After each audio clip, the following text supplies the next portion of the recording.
AUVSI is very happy and proud to partner with the FAA on this kind of educational campaign, but we are only in our second year of doing so. So, as you and your staff were putting this resolution together and doing the research, were there any things that were missing or more difficult than they should have been? Or how would you kind of advise us to continue educating to make sure that, we can avoid any issues that you guys talked about?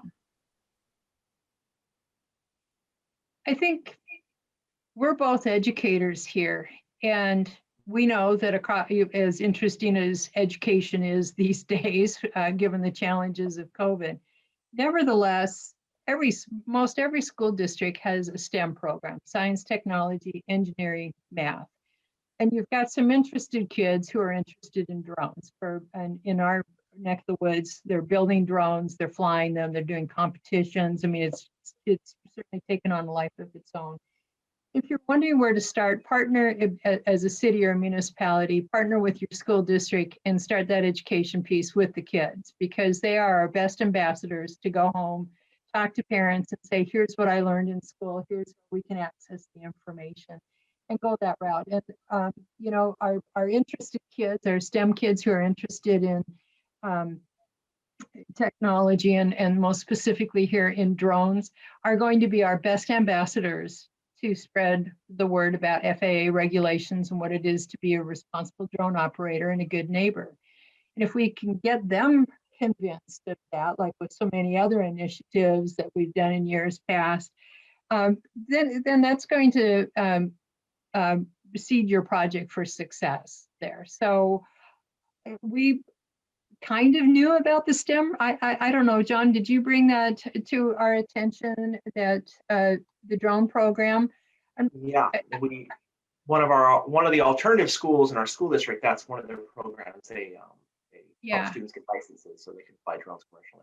So we have the great resource that John is still engaged with the school district and could tell us that. So I would just share that with other municipalities who don't have a John Hines on council or aren't lucky enough to have him there, to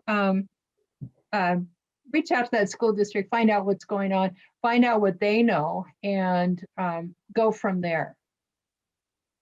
Yeah, I think two things I think would be critical for your advocacy organization to be kind of helping with this. Kind of number one is understanding we had staff people look into what the possibilities at each level are, for what we could do at a city level, or what we could do at the state level, or what could be done at the federal level to regulate unmanned flying vehicles or drones. Having some kind of repository of information about what can be done, potential suggested policies that cities can follow, I think always is a valuable thing. I mean, we reached out to some of our statewide municipal agencies, and they kind of gave us some ideas, and this is where we landed.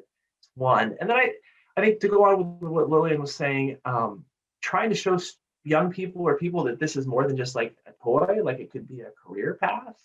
So I think that's what's been really cool. And the high school in Tacoma that does this is our alternative high school. And for a lot of these students, they're very, very engaged with that. And they're actually surprised, I think, in many ways that flying drones is not just, a pastime, but it can be a career opportunity and a growing career opportunity. I think in the years ahead, if certain, like Amazon's talking about delivering packages via drone, there's going to be plenty of opportunities for drone pilots to find work or to find a career. I think the more we can invest in letting young people know about that, the better. I think even at our county level, the assessor's office uses somebody who flies drones around to do assessments of properties, right? So, just letting people know kind of what is out there, I think, is another valuable piece of your work.